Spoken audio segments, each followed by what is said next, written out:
Welcome to the Stogie Geek Show, episode 132.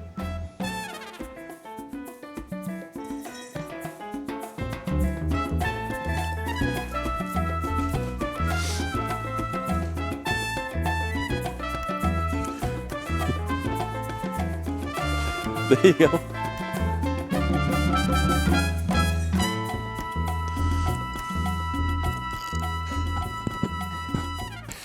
This episode is sponsored by M. Bombay Cigars, representing the most admired cigar culture of Cuba.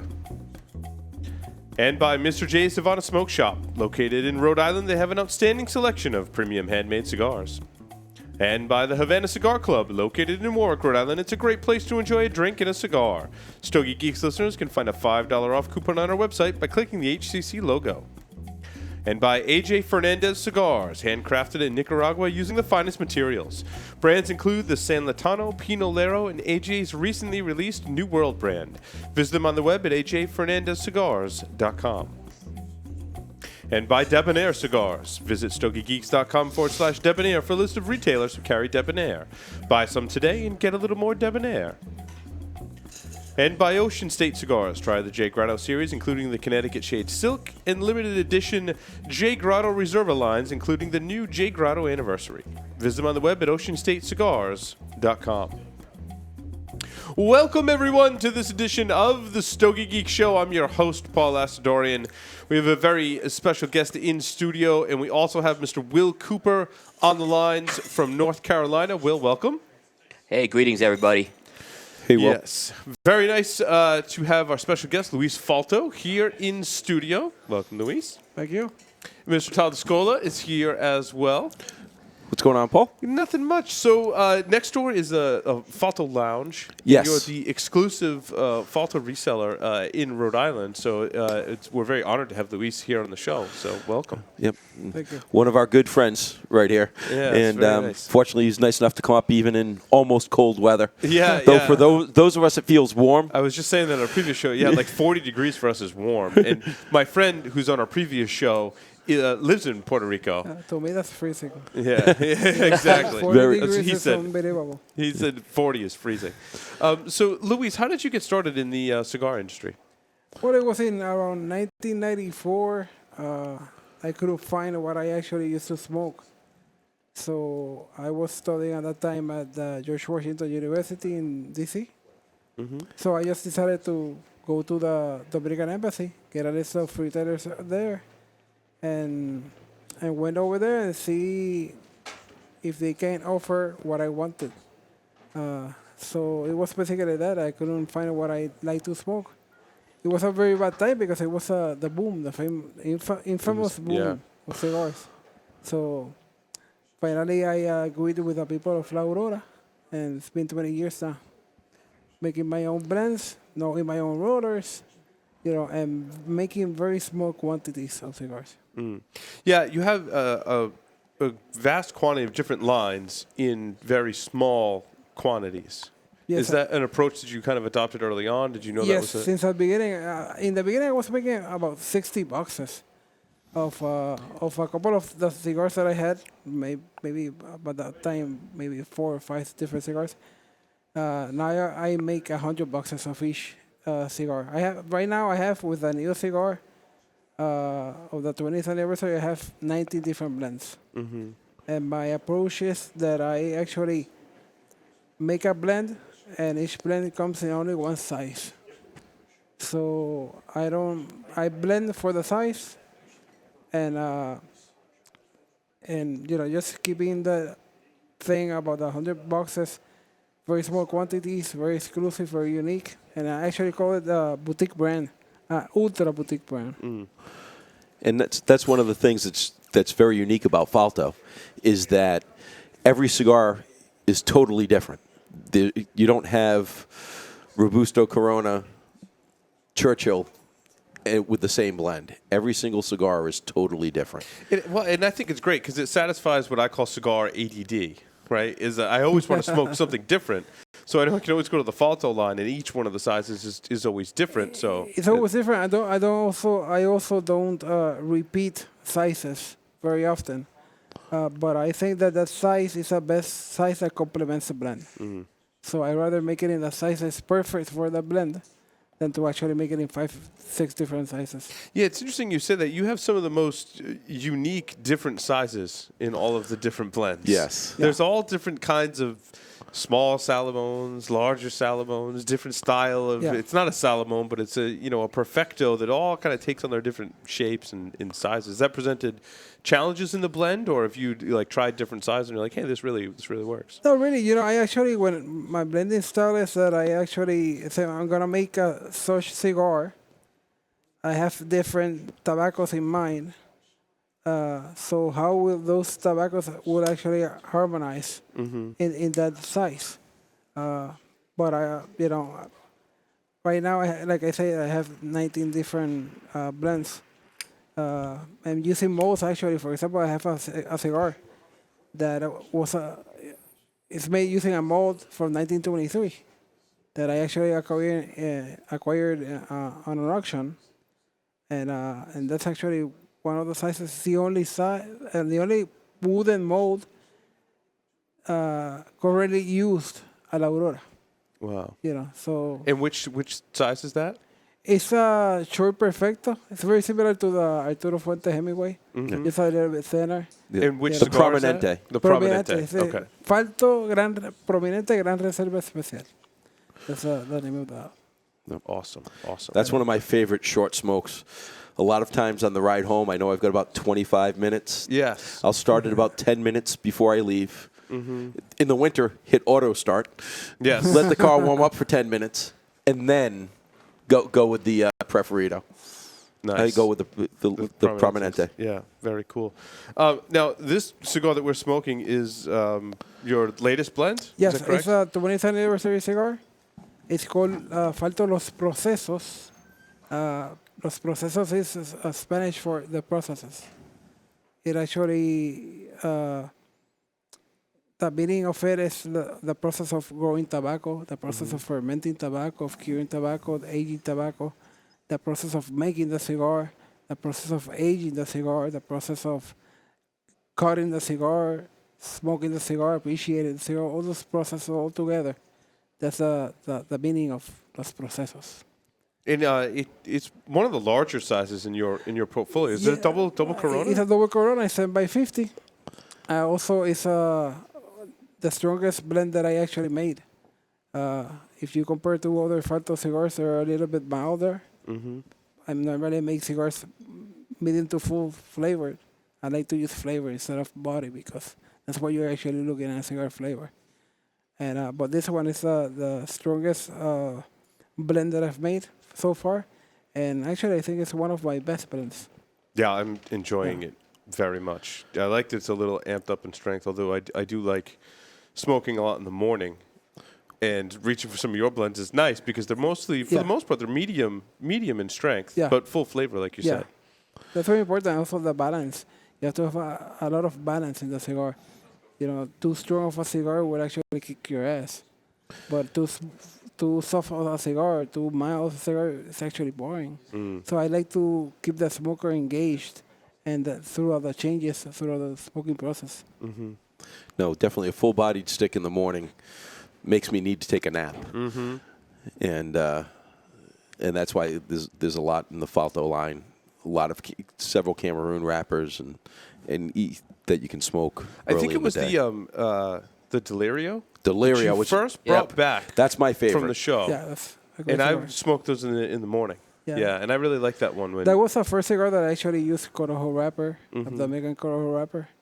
And that's another thing that I like to use a lot of tobacco that's rarely or actually not used in the cigar industry. For example, this cigar in the federal has 2 tobaccos that are actually unknown, but they actually give it the uniqueness of what I'm looking in a blend. Yeah, it is very unique. I can't smoke mine until tomorrow. I'm still trying to you're recover. still under the weather, huh? Yeah. I got a little bit of pneumonia this week. Yeah. After spending last week in the Dominican Republic smoking, eating, and drinking for 7 days. That's right. I came back home and the next day started getting under the weather, and by Tuesday, bronchitis and pneumonia. So I want to give Will an opportunity to ask you some questions, Luis. Sure. Thank you, Paul. Hi, Luis. So the question I have is, you work with the La Aurora factory? That's correct? Yes, for 20 years now. Yes, I do Okay, I do the different blends of tobacco, and they actually make the cigar for me. Awesome. Now you've worked. I mean, I'm looking at your blends here, and every one of these is different, which I find amazing. Do you what is Corojo the kind of tobacco you'd say is the one you like to work with? What's your favorite tobacco? Because there's a lot of great tobaccos I'm looking here. Well, I think that Corojo to me is one of my favorite tobaccos. It's I believe it to be an elegant tobacco, versatile tobacco. But I'm just in love with Corojo. But I also use different strains of Corojo also. For example, I use HVA, which is Habana Vuelta Arriba. It's a strain of Corojo. Normally we grow it in Ecuador. But Corojo will be one of my favorite tobaccos to use. Excellent. Now, when you blend, when you're blending, do you decide first, okay, I'm going to do this particular size, like, you're going to do a 5x50, and then you blend for the 5x50, or do you always maybe blend with a Corona and then try to change it to the different size later on? No, actually, normally I begin it with a size that I have in mind. Sometimes it doesn't work, sometimes it works. So I do the blend before actually choosing the size. We can do a Corona, which is the Vaquero cigar that best describes the different nuances of the cigar of the tobaccos. But normally I have a blend and say, this combination of tobacco will actually go better in this size and this other size and so on. But normally it can go either way, either choosing the size first or choosing the blend first. Excellent. What so you've obviously finished this blend for the 20th anniversary. Yeah. What other blends do you work on? Like, do you always have a science project, if you will, going on to figure out what's your next blend, right? Given the Actually, nowadays going back to blends that I made that I did a couple of years ago and so on, and I've actually put them in the market in very limited quantities. Much, For example, if I make 100 boxes of 25 cigars, that's 2,500 cigars. So these ones I make maybe 1,000 cigars, and they're just blends that I'm just getting back into, and just experimenting how they work in the market. But there's things that I just sometimes I blend one thing in one size and say maybe let me change the entire blend. So I just kind of forget about that blend, and then nowadays I'm going back to those blends. Yeah, going back to some of your test blends. Test blends, yeah. That's really and cool. Revisiting them. Yeah. Is it because you make such limited quantities of each one? Did that even just go completely away forever, and now you're wondering, well, I wonder what that would taste like now, but I don't have any left? No, actually, in the beginning, I was making a cigar with a Connecticut shade wrapper, but it wasn't all there. To me, Connecticut shade wrapper needs to wait for a really long time to actually acquire the elegance that it's supposed to have. And I actually discontinued this cigar in 1999, and came back in 2009 with the same tobacco, the same Connecticut shade, and it was unbelievable. But it all depends. Normally I don't I don't eliminate cigars because all of them are good, very good. But sometimes some of them sell better than other ones. But I don't eliminate sizes. Maybe add, but not eliminate. Or my babies, Right. It's like saying that you're not worth it. Yeah. So they have to be there, No, that's really cool. So, Will, did you have more questions? Oh, you can go ahead, Paul. You go ahead for now. Okay. Yeah. So is there a blend that you're working on now that you're like is pretty close that you're getting to release to market, or No, this was the kind of the culmination of all that? At the moment. you know. That's cool. And now the 20th anniversary, is that the 20th anniversary of your company? Yeah. So you're planning a big party, I hear. I have a party back in Puerto Rico in my tobacco studio.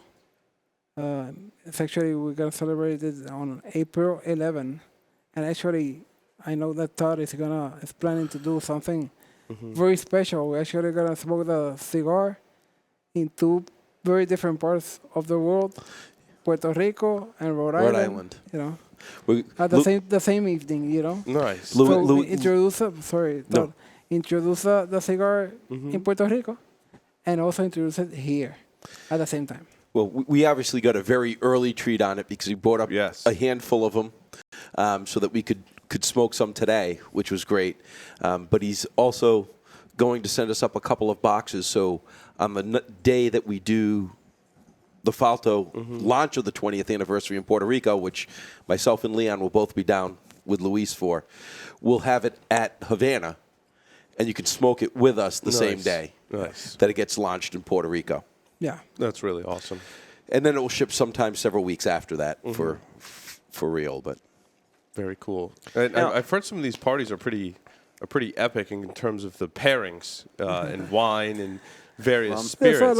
There's a lot of wine involved, and I also have a full open bar of whiskeys and rums and different liqueurs and spirits. I also get a chef who actually we pick up a menu that would actually go with all the cigars. So you pair a cigar with an entree or a dish and a specific beverage of some kind, with a spirit or wine? Or? No, I think that everybody has a different palate. For example, I'm not a whiskey drinker. I don't drink whiskey or scotch.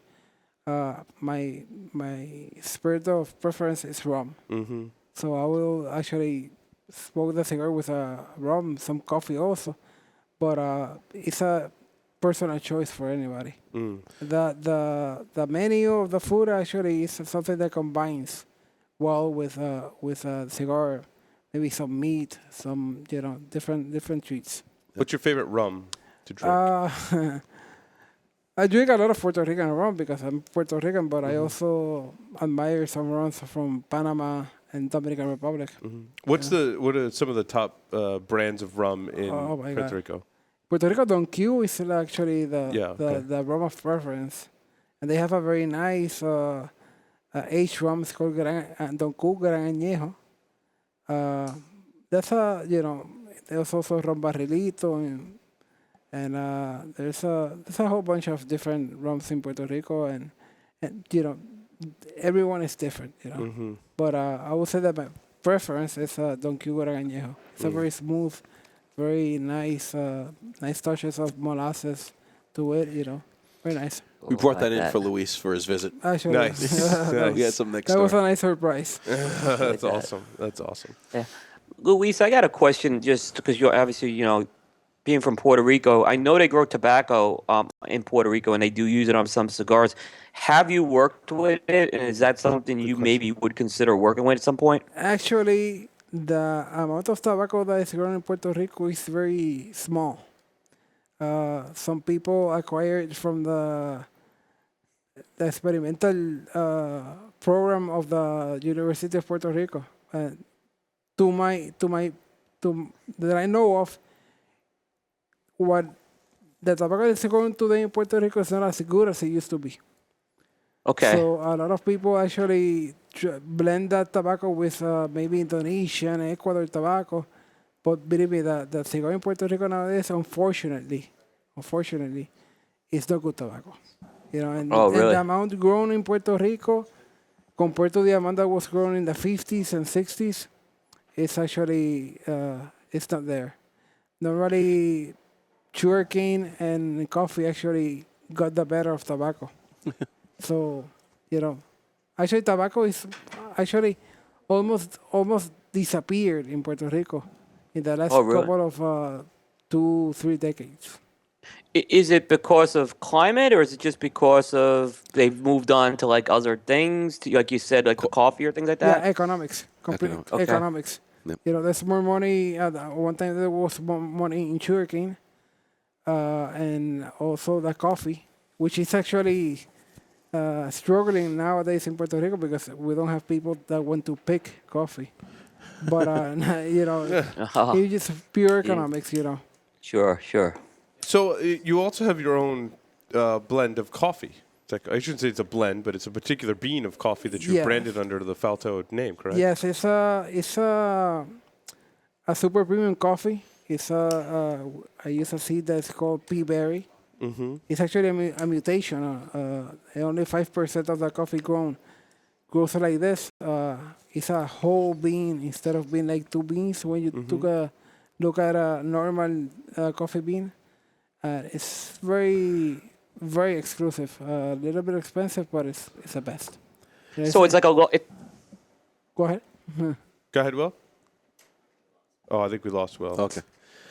Is there is it a certain like priming on the plant that you would get from coffee, It's or only just when they grow coffee, they get this mutation that it only happens like in 5% of the crop, Oh, I see. and so they actually separate the normal coffee from this coffee, and And do they roast it differently from other coffee? Or is it roasted pretty much the? normally you can roast it in the same way that you roast coffee. Medium, dark roast, or whatever. My coffee is roasted medium to dark, so right there in between. But it doesn't need a special process to roasting the coffee. It's very, very smooth. There is no bitter Yeah. quality to it whatsoever. Is there a Yeah. specific way you recommend people brew the coffee? Yeah, this coffee, especially if you get it grounded, you can get it grounded or whole bean. It cools better if you do it as an espresso. Mm-hmm. That's the ground that we actually decided on, which is very fine. But you can try it a drip process or what you call it, like French French press. press. for fresh press, or the other one that you put actually on the stove. Yeah, the percolator. Oh, the percolator, Percolator, yes. Either way is okay. But my preference is espresso. And Paul and I both drink a lot of Falto coffee. A lot. And we have a machine that makes both espresso and then it makes coffee, but it makes it with steam. Just not Is that as how it much works? steam That's as a Krups machine. Krups which machine. You said It's- around $800 for the machine. It's more like a commercial. It's more grade like a machine. commercial grade, but it's single cup. Yeah. You can make the espresso or you can make coffee, but the coffee definitely comes through with higher water temperature than you would normally get from a coffee maker. Yes. Which makes it infinitely better because you get more strength and more flavor. But because that Falto coffee is so smooth, if you put cheap coffee in that machine, it tastes horrendous because it brings out the bad flavors. Interesting. But when you put the Falto coffee in there, yes, it's pricey at $13, $14 for a half a pound. But my God, is it good? It is. It's worth it. Yeah, the espresso system, I like it because you can get a lot of the oils Yes. of the coffee. Yep. And that's, it will be stronger because of that. But at the same time, it's very elegant. Yeah, I find I only need 1, maybe 2 cups of that a day. Yeah. If I go over that, like forget it, I'm up all night. I always go over that. There's a lot of caffeine in Falto coffee. There is. It's the smoothest coffee you've ever tasted with a big bang in the caffeine side. To speak to the price, while it's more expensive, I find it, like I said, I only need 1 or 2 cups of it, where normally I would have more coffee. Yeah, but I think it's also a little bit of the culture. For example, in Puerto Rico and Dominican Republic, the Caribbean, we drink a lot of coffee and stronger.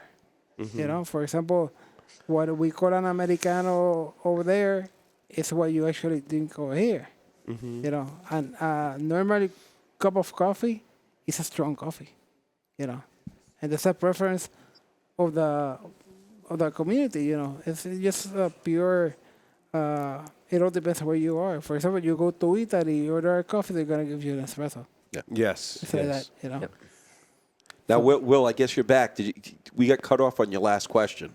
But you guys answered it because my question was about the pea berry coffee bean if it was a priming thing, and Luis answered it. Oh, okay. I was reading so you- Will's mind when he dropped off. I Yeah, figured yeah. this. I knew that's where it was going. Yeah, you guys were exactly on the track. So it's a mutation. I never realized that, but I've had pea berry, before, and now I know why that coffee is so good now, because that is the best. That is the best bean for sure. In Puerto Rico, for example, when we go to different coffee competitions throughout the world, my brand, which is a company called Hacienda San Pedro, is actually the coffee that they use for those competitions, and it's actually all pea berry. These people don't tell you anything else, So, but it's a incredibly, specialty kind of coffee, It certainly is. No, It makes it. The only problem is it makes it tough to drink anything else. that's exactly what I was going to say, because when I went to Hawaii and I had it, that's what happened to me. Mm-hmm. And it's so good. Very cool. And with a cigar, I think, for example, the best things that you can pair personally, like I said before, everybody has a different perception or a different preference. To me, it's rum, coffee, and cigars. To me, that's a holy trinity. Those awesome. are the best things that actually, accompany the cigar better, either rum or coffee. Well, You as you should know, figure out how to make a coffee rum cocktail, maybe. It's called carajillo, actually. Oh, so there's Oh, such yeah. cocktail. Wow. You take some black coffee and just put a little bit of rum on it, and believe me, it's unbelievable, Nice. It's very good. Nice. It's very good. I bet you that would go really well with a cigar. company. Lots of Believe me, flavors. Yeah, a combination of all those flavors. Yeah. And it's all on the roast, Mm-hmm. For example, you roast a cigar when you actually light it up, and while you're smoking, you actually roasting the tobacco. And that roasting thing and the aromas of the coffee, there's a similarity there. Yeah, for sure. It's a natural, Natural pairing. yes. And those of us who drink a lot of scotch, the one thing you always find when I drink rum, which is usually when I'm if I'm visiting Luis in Puerto Rico Or in or the Dominican. Dominican like I was last week, you really get a tremendous difference in the impact on the cigar. You can try almost any cigar and you're going to pick up something different because of the rum. Mm-hmm. Now, part of it could be because of similar soils and It's But also the use of molasses also. the molasses. Dark molasses, that sweetness, or sometimes in the Dominican Republic they use a lot of cane sugar, which at the same time, adds, those different nuances and tastes that actually accompany the cigar very well. But it's Very true what cool. you said, that I don't know too much about scotch or whiskey because I don't drink it. But I understand that the dynamic is behind it. definitely different. But it still applies. I mean, there's a lighter cigar with a lighter scotch, a stronger Yes. cigar with a stronger scotch. I mean, you still have to do some of those pairings, but rum does seem to explode a cigar more so than anything else. It's like having also a very smooth, mild, medium to mild cigar with a cappuccino, for example. Mm-hmm. So it's always space to explore in the flavors. Yeah, no, that's great. Yeah, we've had success with talking about pairings on the show, so that's some good tips for our listeners. You have a box over there. Did you want to? Yes, actually, I have this- not smoked this one yet. You were kind enough to give us The provide cigar some is samples. the Dos Banderas. It's a Lancero. Actually, rated 91 in the last issue of Cigar Aficionado. It's a very nice Lancero. It has a Dominican coral wrapper with a Brazilian binder with a Dominican and a little bit of Cameroon on the front. Nice. Normally, people use Cameroon in wrappers, as I do, but I also like to explore the flavors in the filler itself.